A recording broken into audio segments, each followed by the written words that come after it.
नमस्कार विद्यार्थी मित्रांनो, तुमच्या सर्वांचं खूप खूप स्वागत आहे आजच्या आपल्या या व्हिडिओमध्ये। पहा, या आधीच्या व्हिडिओमध्ये आपण उतारा क्रमांक 1 ते 16 पर्यंतचे भाषा विषयाचे व्हिडिओ पाहिलेले आहेत आणि आजच्या या व्हिडिओमध्ये आपण उतारा क्रमांक 17 व 18 पाहणार आहोत। चला तर मग उतार्याला सुरुवात करूया। उतारा क्रमांक 17 हा उतारा 2023 च्या पेपरमध्ये विचारलेला आहे। सर्वप्रथम आपण उतारा वाचूया। कोणत्याही माणसाचे आकलन आपल्याला त्याच्या वरवरच्या देखाव्यावरून करता येत नाही। वरवरचा देखावा अनेकदा फसवा ठरतो। फक्त एकदा पाहून कोणत्याही माणसातील सद्गुण किंवा वर्तन समजणे कठीण असते। अनेकदा आपण माणसाच्या बाह्य देखाव्याने प्रभावित होतो, मात्र नंतर आपल्या लक्षात येते की आपले त्याच्याबद्दलचे आकलन चुकीचे होते। अनेक गोष्टी वरवर पाहता लोभच वाटतात, पण त्या दिसतात तशा नसतात।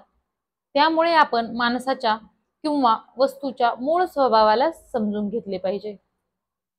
ओके, चला तर मग आपण प्रश्न सोडवायला सुरुवात करूया। प्रश्न क्रमांक 1, बाह्य देखावा अनेकदा डॅश डॅश तर फसवा ठरतो। बरोबर आहे। उतार्याच्या दुसऱ्या ओळीत दिले, वरवरचा देखावा अनेकदा फसवा ठरतो। त्यानंतरचा प्रश्न पहा, फक्त एकदा पाहून काय समजणे अवघड ठरते। तर पहा, याचं उत्तरही उतार्यातच आपल्याला मिळतं। उतार्याची दुसरी ओळ जर वाचली तर उत्तर लक्षात येतं की वरवरचा देखावा अनेकदा फसवा ठरतो।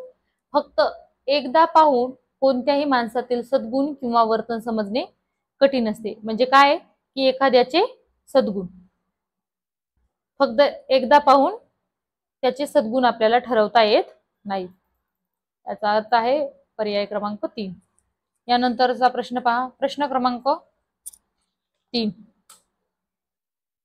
अनेकदा आपण माणसाच्या डॅश डॅश प्रभावित होतो। कशाने प्रभावित होतो हे आपल्याला सांगायचं आहे। तर अंतरंग दर्शनाने, बी आकर्षक व्यक्तिमत्वाने, सी बाह्य देखाव्याने आणि डी मानसिक शक्तीने। तर अनेकदा आपण माणसाच्या बाह्य देखाव्याने काय होतो, प्रभावित होतो। उतार्याच्या तिसऱ्या ओळीमध्ये उत्तर दिलेले आहे पहा, अनेकदा आपण माणसाच्या बाह्य देखाव्याने प्रभावित होतो। याचं उत्तर असणार आहे पर्याय सी।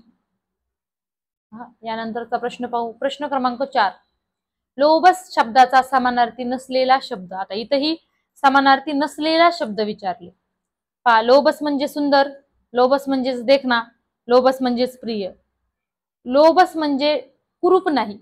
म्हणजे याचा अर्थ आहे आपलं उत्तर असणार आहे पर्याय क्रमांक 4।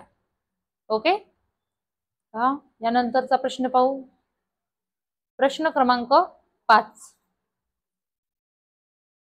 प्रश्न क्रमांक 5, या आधीच्या व्हिडिओमध्ये जसं मी तुम्हाला सांगितले की सर्व उतार्याचे आपल्याला काय पाहिजेत, व्याकरणाचं ज्ञान पाहिजे उतारे सोडवताना। मग फसवा हे आहे, काय आहे बरं फसवा? फसवा हे काय आहे तर विशेषण आहे। म्हणजे याचा अर्थ आहे पर्याय क्रमांक सी। चला यानंतरचा उतारा पाहू, उतारा क्रमांक 18। हा उतारा देखील 2024 च्या पेपरमध्ये विचारलेला आहे। उतारा क्रमांक 18, हा उतारा 2024 च्या नाही तर 2018 च्या पेपरमध्ये विचारलेला आहे। ओके, उतारा वाचून घेऊ। रोबो हे एक यंत्र आहे, ते हलणारे यंत्र आहे, ते सूचनांचे पालन करते। या सूचना संगणकातून येतात। ते यंत्र असल्यामुळे ते चुकत नाही, ते दमत नाही आणि ते कधीही तक्रारी करत नाही। काही रोबो वस्तू बनवण्यासाठी वापरले जातात। रोबो मोटारगाड्या बनवण्यात मदत करू शकतात। ज्वालामुखीचा शोध घेण्यासारख्या धोक्याच्या जागी काही रोबो वापरले जातात। काही रोबो वस्तू स्वच्छ करण्यासाठी वापरले जातात। हे रोबो तुमचे घर स्वच्छ करायला मदत करू शकतात। काही रोबो तर शब्द सुद्धा ओळखू शकतात. टेलिफोनवर उत्तर देण्यासाठी त्यांचा उपयोग होऊ शकतो. काही रोबो माणसांसारखे दिसतात, पण बरेचसे रोबो यंत्रासारखेच दिसतात. पहिला रोबो 1954 मध्ये जॉर्ज देओल यांनी बनवला. आपल्याकडे अजूनही बरेच रोबो आणि त्याचे नाव ठेवले युनिमेट. एक ओळ राहिली होती आपली, वाचून घेऊ. आणि त्याचे नाव ठेवले युनिमेट. मोटारगाड्या बनविण्यासाठी त्याचा उपयोग केला गेला. भविष्यात आपल्याकडे अजूनही बरेच रोबो असतील, जे आग विझवू शकतील, युद्ध करू शकतील आणि रोग बरे करू शकतील. आयुष्य अधिक चांगले बनवण्यास ते मदत करतील. प्रश्न क्रमांक 1.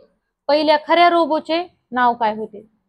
तर पहिल्या खऱ्या रोबोचे नाव होते युनिमेट. त्याचं नाव काय ठेवलं होतं? युनिमेट. म्हणजे याचं उत्तर असणार आहे पर्याय बी. यानंतरचा प्रश्न पाहू. प्रश्न क्रमांक 2. पहिला रोबो वापरला गेला कशासाठी बरं?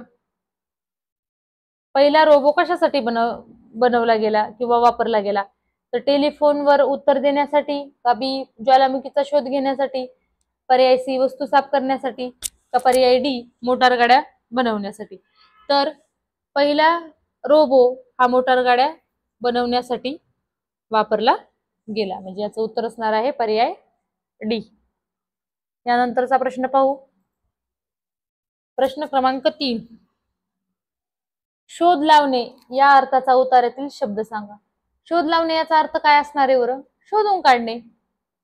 ओके, याचं उत्तर असणार आहे पर्याय ए.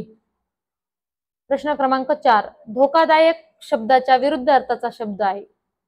धोकादायक शब्दाच्या विरुद्ध अर्थाचा शब्द सुरक्षित असतो. हा समानार्थी विरुद्धार्थी शब्द तुम्हाला माहित असायला हवेत. यानंतरचा प्रश्न पाहू. प्रश्न क्रमांक 5.